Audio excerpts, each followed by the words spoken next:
এই জীবনটা এক লালসাময়ের জীবন।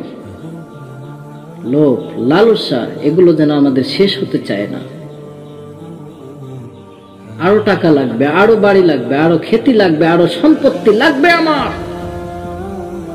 অনেক হয়েছে, স্টপ, থামো, আর নয়। এজন্য বিশ্বনবী সাল্লাল্লাহু আলাইহি ওয়াসাল্লাম বলতেন, আদম সন্তান বুড়ো হয়ে যাওয়ার পরেও দুটো জিনিসের চাহিদা থেকে যায়। এক নম্বর হলো আল হিরসু আলাল মাল, মালের লোভ, সম্পত্তির লোভ। দ্বিতীয় নাম্বার হলো বেঁচে থাকার লালসা। এই দুটো জিনিস শেষ হতে চায় না।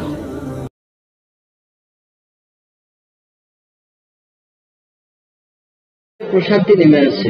বুখারী শরীফের 5011 নম্বর হাদিসের বর্ণনা। عن براء بن عازب رضي الله تعالى عنه قال كان رسول الله يقرأ سورة الكهف إلى جانبه حصان مربوط بشطرين فتبشره سحابة فجعل تدنو وتزمر وجعل فراشه ينفر فلما أصبح أتى النبي صلى الله عليه وسلم فذكر ذلك له فقال السكينة نزلت بالقرآن। حضرت براء بن عازب রাদিয়াল্লাহু তাআলা আনহু থেকে বর্ণিত, তিনি বলেন, একজন ব্যক্তি সূরাতুল কাহফ পাঠ করতেছিল, তো ইতিমধ্যে মেঘ এসে তাকে ছায়া করেছে। এই দৃশ্য দেখে তার ঘোড়া লাফালাফি শুরু করে দিয়েছে। এই ঘটনাটা বিশ্বনবীকে বলা হলো। বিশ্বনবী বললেন, এটা হয়েছে as-সাকিনা, মানে প্রশান্তি, যা কোরআন পড়ার কারণে অবতীর্ণ হয়।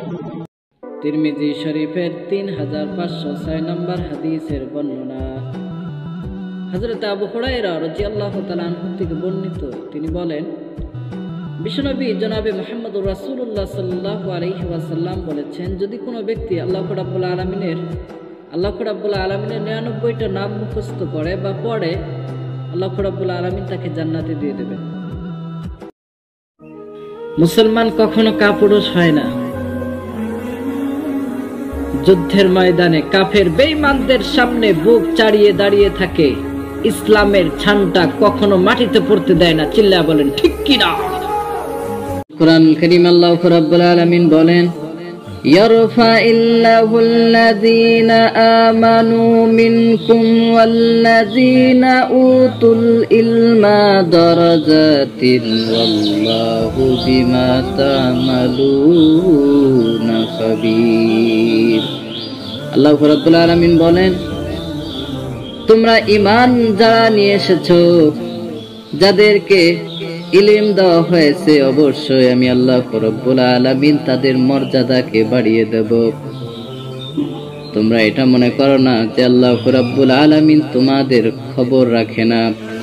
আল্লাহ রাব্বুল আলামিন তোমাদের সমস্ত কিছুর খবরই রাখেন।